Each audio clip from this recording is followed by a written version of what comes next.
بسم اللہ الرحمن الرحیم۔ السلام علیکم۔ ڈیلی ڈائجسٹ یوٹیوب چینل میں آپ سب کو خوش آمدید کہتے ہیں۔ سدرا، کاش تیرے باپ نے میری بات مان لی ہوتی، اس نے زمین فروخت نہ کی ہوتی۔ سدرا دیکھو، تمہاری پڑھائی بھی تو ادھوری رہ گئی ہے نا۔ آج اگر وہ زمین ہوتی تو فروخت کر کے تم دونوں بہنوں کی شادیاں دھوم دھام سے کرتی۔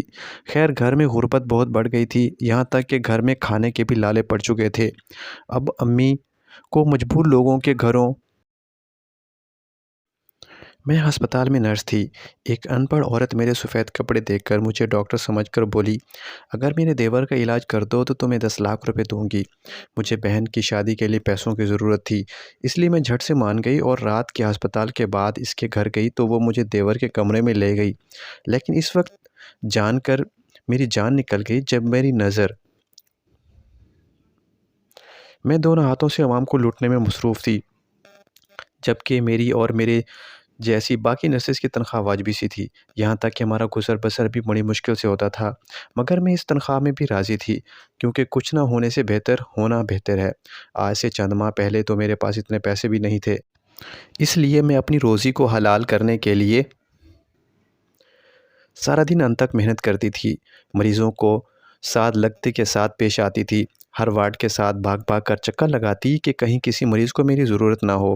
سارا دن کام کے بعد میں اتنی تھک جاتی تھی کہ دل چاہتا تھا کہ جلدی سے رات ہو جائے اور میں بستر پر لپی تان کر سو جاؤں، مگر جب تک گھر لوٹتی تو میری نیند غائب ہو چکی ہوتی۔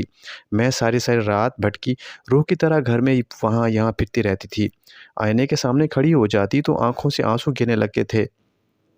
میں خود سے سوال کرتی کہ کیا یہ تم سدرا ہی ہو؟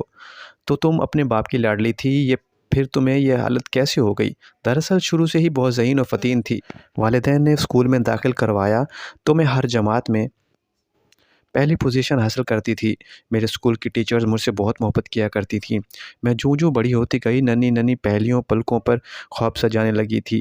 میں نے میٹرک امتحانات میں جب امتیازی نمبروں سے پاس کیے تو میں نے گھر میں حکم نامہ جاری کر دیا تھا کہ میں نے ڈاکٹر ہی بننا ہے۔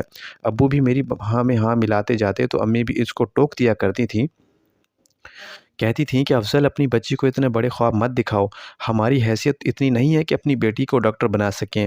جب ابو کی یہ بات سن کر سخت ناراض ہو جایا کرتے تھے، کہتے تھے کہ ابھی اسے اس طرح کی باتیں مت کرو، میری بیٹی کے ننھے سے ذہن پر بوجھ مت ڈالو، جب وقت آئے گا تبھی دیکھی جائے گی۔ مگر ابو کو یہ نہیں پتہ تھا کہ اتنی جلدی ان کا وقت آ جائے گا۔ اب میڈیکل کالج میں داخلہ لینا چاہتی تھی۔ میڈیکل کالج کی فیس کے متعلق سن کر ہی کانوں کو ہاتھ لگ گئے تھے۔ پھر مجھ سے چھوٹی اقصیٰ بھی اب 7ویں جماعت میں ہو چکی تھی۔ امی بہت پریشان تھیں کہ نہ جانے اب کیا ہوگا، تو ابو بولے، نیک بخت، تم فکر کیوں کرتی ہو؟ میں اپنے اور اپنی بچی کے خواب کے مرنے نہیں دوں گا۔ ابو نے وقت آنے سے پہلے ہی میری لیے زمین کا وہ ٹکڑا بیچ دیا تھا جو انہیں وراثت میں ملا تھا۔ ظاہر سی بات ہے، امی بہت ناراض ہوئی تھیں، کہنے لگی، افضل، یہ زمین کا ٹکڑا تو میں نے اپنی بچوں کے جہیز کے لیے سوچ رکھا تھا۔ ان بیچاروں کا کون سا کوئی بھائی ہے جو ان کے لیے جہیز بناتا پھرے گا؟ ہمیں ہی ان کے آنے والے مستقبل کے بارے میں سوچنا ہوگا۔ امی کی باتیں سن کر ابو نے بولا، تمہارا کیا خیال ہے؟ میں اپنی بچوں کی شادیاں ایسے لالچی گھرانوں میں کروں گا جو مجھ سے جہیز کا تقاضا کریں گے؟ میں اپنی بیٹیوں کو پڑھا لکھا کر اس قابل بنا دوں گا، نہ ان کے لیے اچھے اچھے رشتوں کی لائن لگ جائے گی۔ یہ تو ابو کی باتیں تھیں، مگر قسمت کو کچھ اور ہی منظور تھا۔ میں ڈاکٹر بننے کے مراحل تیزی سے طے کرتی ہوئی، مگر پھر مزید اس کے لیے پیسوں کی درکار تھے۔ میری ڈاکٹر کی تعلیم کو اب فقط 2 سال رہ گئے تھے۔ تب ایک رات ابو سوئے تو ہمارے لاکھ جگانے پر بھی نہ اٹھے۔ ہم پر تو غم کا پہاڑ ٹوٹ گیا تھا۔ امی ابو کی میت کو بار بار ہلا کر کہتی، افضل، تم نے اتنا بڑا دھوکہ نہیں دے سکتے، میں تنہا اپنی بیٹیوں کو کیسے سنبھالوں گی؟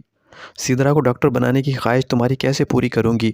ابو تو اگلے سفر پر روانہ ہو چکے تھے، پیچھے ہم غمزدہ سے رہ گئے تھے۔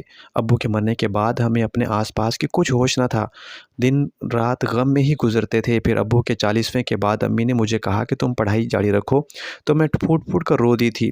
میں امی بولی، امی، جس دن ابو کا انتقال ہوا ہے، اس دن سے ہم اپنی تعلیمی اخراجات کے لیے کچھ رقم مانگنا والی تھی، لیکن ابو کے انتقال کے بعد تو پتہ چلا کہ ہمارے پاس تو پیسے ہی نہیں ہیں۔ امی، پیسوں کے بغیر تعلیم ممکن نہیں کی جا سکتی۔ یوں میں منزل کو اپنی آنکھوں سے دیکھ لینے کے بعد چھوئے بغیر ہی واپس لوٹ آئی۔ میری چھوٹی بہن اقصیٰ کی بھی پڑھائی بیچ میں ہی رہ گئی تھی۔ ان حالات سے نکلنے کا ایک ہی راستہ سوچا تھا کہ ہم دونوں بہنوں کی شادی کر دینا چاہتی تھیں۔